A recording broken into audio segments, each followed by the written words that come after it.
दोस्तों, आज इस मरु क्षेत्र में हमारे साथ हैं जैसलमेर, बीकानेर और पश्चिमी क्षेत्र, यूँ कहें कि इस मरुभूमि के लोकप्रिय किसान नेता और पूर्व विधायक माननीय शांत सिंह जी भाटी। और हम आपका स्वागत करते हैं भाटी साहब। जय हो। और आपने इस मरुभूमि के किसानों के लिए बहुत सारे काम किए हैं। देखिए, ये हमारी मरुभूमि है, बारिश बहुत कम होती है यहाँ पर, और फसलों का उगा भी ले किसान किसी तरह से, तो पानी के कारण, कभी भाव कम मिलने के कारण बहुत सारी समस्याएं थी। लेकिन आपके जो कार्य थे, किसानों को समय पर पानी मिलने लगा, किसानों को बीज मिलने लगा, बहुत सारे फायदे मिलने लगे, बहुत सारी जो सुविधाएं किसानों को मिलती है, डिग्गी बनाने के लिए पैसा, सौर ऊर्जा से जो मोटर चलती है वो भी आ गई है अभी। तो किसानों के लिए काफ़ी यहाँ पर मरुभूमि में हमारे जो पूर्व विधायक साहब हैं, इन्होंने काम किया है और अभी भी कर रहे हैं।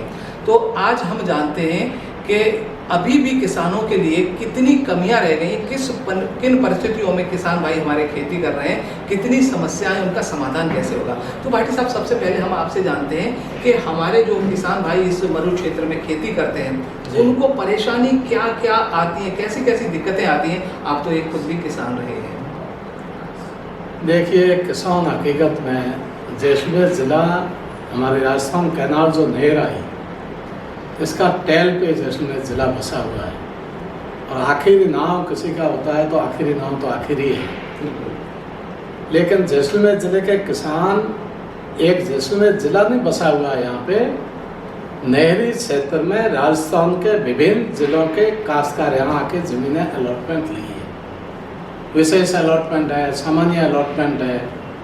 सामान्य अलॉटमेंट तो जैसलमेर ज़िले के भूमिहीनों को अलॉटमेंट हुआ, लेकिन बाकी जो विशेष अलॉटमेंट है, ये नागौर, गंगानगर, बाड़मेर, जैसलमेर, जोधपुर, चूरू, झुंझुनू, चारों तरफ राजस्थान के विभिन्न जिलों के किसान यहाँ आके बसे हैं। बहुत बड़ा सपना सजाया था खासकारों ने कि राजस्थान कैनाल पे जाके हमारी आजीविका होगी, हम गरीबी से ऊपर उठेंगे और हमारा जीवन स्तर नहरी ज़मीन पे जाके सुधरेगा। इस ढंग के सपने सजोए थे किसानों ने। लेकिन दरअसल में दुर्भाग्य के साथ मुझे कहना पड़ रहा है कि 8-10 साल तो काश्तकारों के लिए पानी भी नहर में सही ढंग से आया और किसान अपनी भूमि को समतल करते करते समय लगा, और जब उपजाऊ भूमि बनी और कुछ इनकम आने लगी, अनाज पैदा होने लगा, तो हमारी नहरों में जो पानी आ रहा था वो पानी नहरों में धीरे धीरे कम पड़ने लगा और नहर को भगवान के भरोसे करके छोड़ दिया। इस नहरी डिपार्टमेंट को पूछा जाए कि आपने नहर की मरम्मत कब की, आपने नहर की सफाई कब की। करोड़ों रुपया हमारी सरकार के समय हमने नहर की सफाई की। और तो और खाड़ा वाटर कोर्स जो बने हुए हैं, वो भारतीय जनता पार्टी के शासन में जो वाटर कोर्स डिब्बे के अंदर होकर निकलता है, वो अंधेरी चलती है, तो उस समय वो खाड़ा पूरा का पूरा वाटर कोर्स रेते से भरा जाता है। काश्तकार अपनी बारी पानी रेता आने से बारी तो खत्म हो गई, खाड़ा पे से टूट जाता है। आखिर निराश होकर घर जाके बैठता है कि अंधेरी आ गई, मेरी तो बारी चली गई। उसकी फसल उसी जगह चौपट हो जाता है। उस समस्या को गहराई से मैंने देखा, तो मैं धन्यवाद दूंगा राजस्थान के पूर्व मुख्यमंत्री वसुंधरा जी को। मैं अलग से गया उनके पास। सीएम साहब, कोई प्रावधान नहीं है, लेकिन प्रावधान से, बजट से, इस योजनाओं से हटके जैसलमेर जिले के लिए आप खाड़ा कवरिंग के लिए, डाट कवरिंग के लिए आप मुझे बजट दें, ताकि काश्तकारों के हित में कुछ हम कर गुजरे। उनको पूरी समस्या बताई तो उनके दिमाग में आई, तो करोड़ों रुपया खाड़ा कवरिंग के लिए, जैसलमेर जिले के किसानों के लिए और बीकानेर जिले के काश्तकारों के लिए वसुंधरा जी ने अलग से हमें बजट दिया। और वो खाड़ा कवरिंग आज आपको मौके पे दिखाऊं, आप ताज्जुब करोगे। 20 फुट का डिब्बा ऊपर जमा हुआ, 20 फुट दोहरा, लेकिन नीचे से पानी जा रहा, कोई रुकावट नहीं। और वो काश्तकार बेचारा खिलता हुआ अपने खेतों में पानी लगा रहा है। लेकिन दुर्भाग्य की बात है, सरकार चेंज होती है, लेकिन आते तो जनता के चुने हुए जनप्रतिनिधि है। किसी ने भी उसके बाद में इस डाट कवरिंग पे बीकानेर जिले और जैसलमेर जिले में दौरा धरती है। यहाँ दौरा वास्ते, काश्तकार वास्ते कई जनप्रतिनिधि नहीं सोचो कि अभी काश्तकारों की ये डेंगरी सुविधा है तो भी ना मैं आगे बढ़ाऊँ वो अप्रेक्षित कराऊँ, लेकिन मामला उसी जगह ठप रहा और जगह जगह भी टिब्बों में खड़ा कवरिंग नहीं कर पाए। आज वो काश्तकार हो रहा है, जमीन छोड़ के चला गया, हताश होकर घर बैठा है। ये साथे साथे जैसलमेर जिले में आउटर में मामलो भूमि अलॉटमेंट, मैं बार बार क्यों कह रहा हूँ भूमि अलॉटमेंट भूमि अलॉटमेंट, इसके लिए मैंने प्रधान रहते हुए भी धरना प्रदर्शन किया, आज भी मैं लड़ रहा हूँ। कारण है इसका, देखिए जमीनें रह नहीं सकती, जमीन किसी न किसी रूप में आज कंपनियां आ पड़ी है जैसलमेर में, और हमारी काश्त काबिल भूमि, मैं कंपनियों के विरोध में नहीं हूँ, कोई सोचे कंपनी का विरोध नहीं कर रहा हूँ, विकास है, लेकिन विकास के साथ साथ हमारा विनाश नहीं हो जाए। विकास के साथ साथे जो विकास करना है तो कंपनियों जमीन दे, आप बिना काश्त काबिल जमीन पड़ी है, बंजर जमीन है, जिके माथे अनाज नहीं होते हुए, ऋण पड़ा उम्र में अनाज नहीं उगते हुए, मोटा धोरा पड़ा है, टिब्बा पड़ा है, मगरा पड़ा है, वो जमीन काश्त कंपनियों ने दे। लेकिन जगह जगह अनाज पैदा हो रही है, करोड़ों रुपये अनाज पैदा हुए, जगह जगह भूमि बैठा है जैसलमेर जिले का। आज शहरी क्षेत्र है जैसलमेर, एक उदाहरण ले लो, जैसलमेर में ना शहरी क्षेत्र में कई उद्योग है भाई, जैसलमेर बासिंदा वास्ते कोई उद्योग नहीं है। अब कोई आप व्यवसाय कर बैठो है तो आजीविका रो साधन तो चाहिए हरेक ना, लेकिन शहर वासियों ना भी जैसलमेर जिले की भूमि की तरफ भूमिहीनों ना शहर वासियों ने भी भूमि अलॉटमेंट होनी चाहिए। स्वर्गीय कलोजी में ना लाई, वो कांग्रेस रहा था, मैं बीजेपी रो हूँ, लेकिन कीड़ो काम सराहना चाहिए। आज कलोजी गरीबों ना जैसलमेर शहर वासियों ने भी अलॉटमेंट कर गया है। आज उम्र एक शहर बनो, एक मुर्गो भी 25 बीघा जमीन है तो वो 2 लाख रुपया सालरा पूरे घरे आवे। ये डिग्री जमीनों कंपनियों ने दे दी तो जैसलमेर जिले का दुर्भाग्य है। मैं जो आ सरकार है आज तक 1.5 साल है, ये सरकार है जनप्रतिनिधियों को कहना चाहिए कि जिले की तरफ ध्यान देवे, आप भूले नहीं था ना, आखिर जनता में आना है, लेकिन काश्तकारों नहीं भूले, जैसलमेर जिले की जनता ने नहीं भूले। कंपनियों ना जमीन काश्त काबिल अलॉटमेंट नहीं होनी चाहिए, और जिले के वासियों ना चाहे कोई भी समाज रो है उन्हें अलॉटमेंट होनी चाहिए जो भूमिहीन है।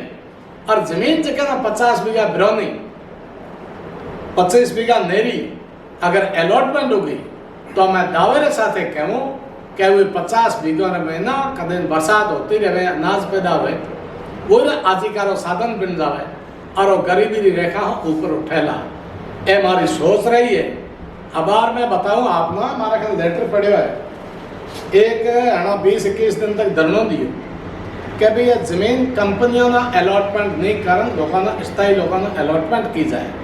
फार्म भरेड़ा पड़ा है बीजेपी रे राजरा 2004 रे महीना 63,000 फार्म अलॉटमेंट वास्ते भरिया।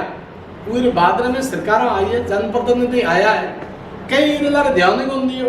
देखिए हमारा कहना ऑर्डर पड़े आयो, ये आदेश हो कि वो ये आदेश है कि भाई 9 महीने 6 तारीख 9 महीने 2018 रा महीना अलॉटमेंट रो आदेश है सरकार रो कि काश्त काबिल भूमि अलॉटमेंट भूमिहीन ना होनी चाहिए।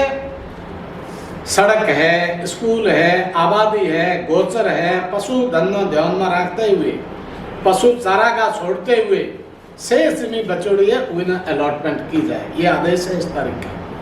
ये आदेश होने के बाद सरकार चेंज होगी, राज चेंज हुए, लेकिन हाकम चेंज हुए, लेकिन हुक्म कभी चेंज को नहीं हुए। ये आदेश रो 3.5 साल निकल चुका है सरकार ने, के जाने को दियो। ईरो मतलब निष्क्रिय जनप्रतिनिधि। आज मना कहना पड़ रहा है कि जैसलमेर जिले रो वासिंदो पहली बार कैबिनेट में मंत्री है और ये जनता की तरफ एक लफ्ज भी नहीं बोलियो और जनता की तरफ ध्यान कौन दियो, तो जनता काले तय की बैठी है कि थाना बक्सली को निकाले आने वाला टाइम रहे। एक चीज़ मैं यहाँ पर जानना चाहता हूँ, जैसे आपने दिखाया कि पहले 2018 में ये जो है कानून पास हुआ है, जो भी है वहाँ से आदेश, ये सीएम ने आदेश दिया, मुख्यमंत्री वसुंधरा जी का आदेश। अब उसके बाद एक मतलब एक मुर्गा भी किसी किसान भाई को यहाँ तक अभी तक नहीं मिला है क्या? 2018 नहीं मिला ना, नहीं मिला। कारण क्या समझते हैं आप? ये कंपनियों से मुझे लग रहा है, मुझे ऐसा लग रहा है कि ज़िले की जनता की तरफ से उन्होंने मुंह मोड़ दिया, जनता को दरकिनार कर दिया। कंपनियों से कहीं न कहीं इन्होंने हाथ मिला लिया, पैसे बटोरने कर रहे हैं। और जय अलॉटमेंट देखिए, डीएमसी रेट है ज़मीन की 25,000 रुपये बीघा, 30,000 रुपये बीघा सरकार की डीएमसी रेट। अगर मेरी ज़मीन कंपनी ले तो मैं तो 2 लाख 3 लाख रुपये से कम दो ही नहीं। तो कंपनी सोचती है कि मैं क्यों खातेदारी ज़मीन लूँ, और अखबार राज पड़ी है ना, तो हाथ मिला लिया। हाथ मिलाने के बाद में कंपनी सोचती है कि मैं लाख रुपया बिकू भी पड़े, 1.5 लाख रुपये बिकू भी पड़े, तो कंपनी सोचती है कि मुझे तो 1.5 लाख रुपया और मुझे नफा है, मुझे सस्ती मिल रही है। तो वो ऊपर के ऊपर चाहे सेक्रेटरी है, चाहे मंत्री है, चाहे अधिकारी है, उनको समेट करते हुए लाख 1.5 लाख में कंपनी को ये ज़मीन कौड़ियों के भाव जैसलमेर जिले की दे रहे हैं। कंपनियों का विरोध नहीं है, सरकार का विरोध कर रहे हैं कि हमारे आने वाली पीढ़ी का मुंह बंद ना करें, स्थानीय लोगों को अलॉटमेंट करें और ये काश्त काबिल भूमि 1 बीघा भी जमीन नहीं दे। ये हमारा आंदोलन है, जारी रहेगा। और ये सरकार चेंज होते ही भारतीय जनता पार्टी की राज आ गया तो मैं दावे साथ कहूँ कि जैसलमेर जिले में चाहे शहरों बासिंदो है, चाहे गाँव बासिंदो है, जितना भी भूमि इन्हें उन्होंने जमीन अलॉटमेंट करियो। और मारो सपनो है कि भूमि इन्होंने जमीन जैसलमेर जिले की अलॉटमेंट करनी, और वो सपनों आज तक मारो थोड़ो सो अधूरो रह गयो। मारी टाइम में कम से कम 2004 में ये फार्म भराया, उस समय 10-12 ऑन रिकॉर्ड है, मैंने अलॉटमेंट किया। उसके बाद रह गए, फार्म भरे हुए पड़े हैं, समय आया तो कर गुजरेंगे, लोगों को अलॉटमेंट करेंगे, छोड़ेंगे। चलिए, आप बहुत अच्छा कार्य कर रहे हैं। और इसका जो कारण है, ज़मीन यहाँ के लोगों को नहीं मिल रही है जिनका हक है, तो आपका, हमारे जनप्रतिनिधियों का ये फ़र्ज है कि उन लोगों को जाकर बताएं कि आपके साथ ये अन्याय हो रहा है, और वो लोग भी आगे आएँ और सरकार से मांग करें कि हमारा पहला हक है कि हमें ज़मीन दे। चलिए, आप जनता के लिए कार्य कर रहे हैं। संत जी, एक बात मैं और जानना चाहता हूँ, आपने तो वैसे किसानों के लिए आपने पूरी ज़िंदगी लगा दी है, किसानों के लिए पानी की समस्याएँ, जो पहले आपने कहा कि किसानों ने अपने मुरबे ले लिए, आवंटित कर लिए, समतल कर लिए, तब तक पानी आता रहा, और उसके बाद पानी गायब हो गया। फिर आपने आंदोलन किया, पानी भी आने लगा। अभी समस्या एक रहने की, जैसे कि मुरबे आवंटित हो जाते हैं किसी क्षेत्र में, नहरी क्षेत्र में, तो वहाँ पर किसानों के लिए क्या, क्योंकि गांव बहुत दूर है, दूर दूर से खेती करने आते हैं, तो ऐसी व्यवस्था भी होनी चाहिए कि सरकार कुछ कॉलोनी के लिए अलग से ज़मीन आवंटित करे, वहाँ पर रहने की सुविधाएं किसानों को दी जाएं, मंडी वगैरह वहाँ पर बाजार भी बने और सुविधाएं, ऐसा कुछ आपके सरकार में प्रावधान है क्या? है, देखिए, हर जगह चक आबादी इकट्ठी हुई है चकों में, और उस जगह मामूली कई जगह हमने स्कूलें भी बनाई है आबादी भूमि में, पानी की डिगियाँ बनाई आबादी भूमि में, लेकिन मूलभूत सुविधाएं जो हम जोड़नी चाहते हैं वो आज भी नहीं जुड़ी है। कारण है कि वो आबादियाँ विकसित नहीं हुई, नहीं होने का कारण पानी की डिगी बन गई, स्कूल खोल दी, हर जगह स्कूल भी नहीं खुली है, हर जगह पानी की डिगियाँ नहीं बनी है, लेकिन जिस जगह पानी की डिगी बन गई, स्कूल खुल गई, उस जगह हम रोड से नहीं जोड़ सके, हम लाइट नहीं ले जा सके, इसलिए वो आबादियाँ वाकई वहाँ पड़ी है। जब तक कोई भी जनप्रतिनिधि पीड़ा दिल में रख के चलने वाला नहीं आया, तब तक ये काम अधूरा है, सपना पूरा नहीं हो पाएगा। और देखिए, हमारे जो किसान भाई हैं, और उनका जो खेतीबाड़ी के अलावा वृक्षारोपण में बहुत महत्वपूर्ण योगदान रहता है, और ये पर्यावरण के लिए बड़ा ही अनुकूल रहता है। देखिए कि हमारा मरु क्षेत्र है, यहाँ पर पेड़ पौधे बहुत कम हैं, और बरसात न होने का कारण ये बहुत बड़ा माना जाता है। तो जनप्रतिनिधि किसान भाइयों को ये जाकर के आप बता रहे हैं, जैसे नहरे क्षेत्रों में बहुत सारे पेड़ पौधे लग रहे हैं, कि किसान भाइयों को जब कोई भूमि आवंटित हो जाती है, समतल कर लेते हैं, तो जिस दिन से खेतीबाड़ी करना शुरू करते हैं, खेत के चारों तरफ वृक्षारोपण लगाएं, तो इससे कितना फ़ायदा होता है। आंधियाँ रुक जाती हैं, कोई आंधियाँ फसलों के लिए बहुत ख़राब रहती हैं।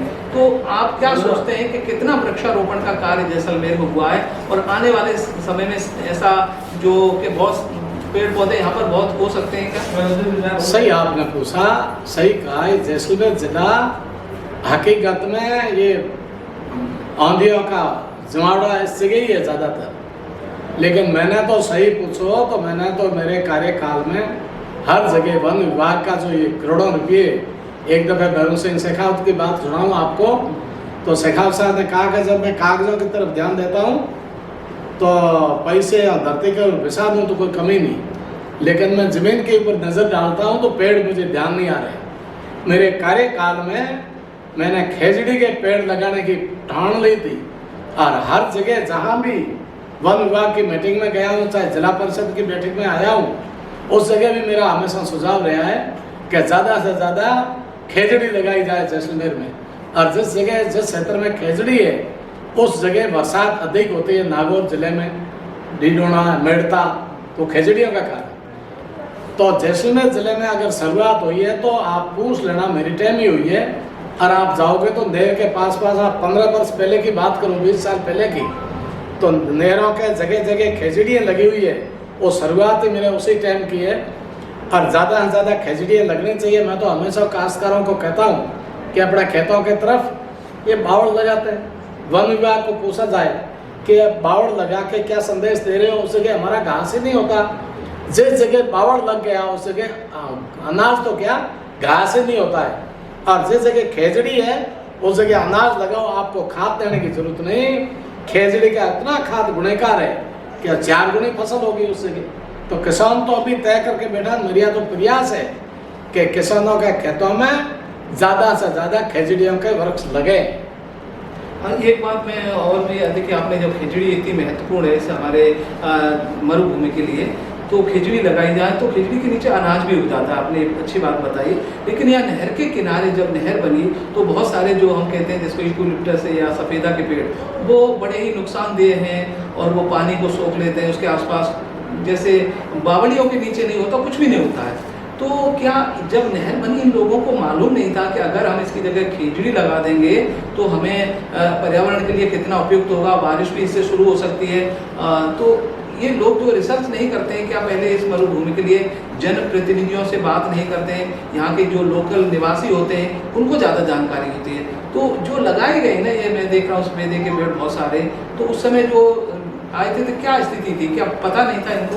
बहुत बड़ी त्रुटि रही है। क्या कारण रहा है वो तो मैं बता नहीं पाऊँगा, क्या कारण रहा है क्या नहीं रहा मुझे ध्यान नहीं, लेकिन बहुत बड़ी त्रुटि रही है। उस समय अगर ये सफेदा नहीं लगाते, उस समय ये बावड़ और बबूल नहीं लगाते, उस समय अगर खेजड़ी के पौध लगाते और खेजड़ी होते, तो देखिए खेजड़ी का पेड़, एक प्रोसीडिंग में प्रधान था उस समय के, निकाल के आप देखें तो मैंने आधा घंटा तक खेजड़ी और कैर पे बोला।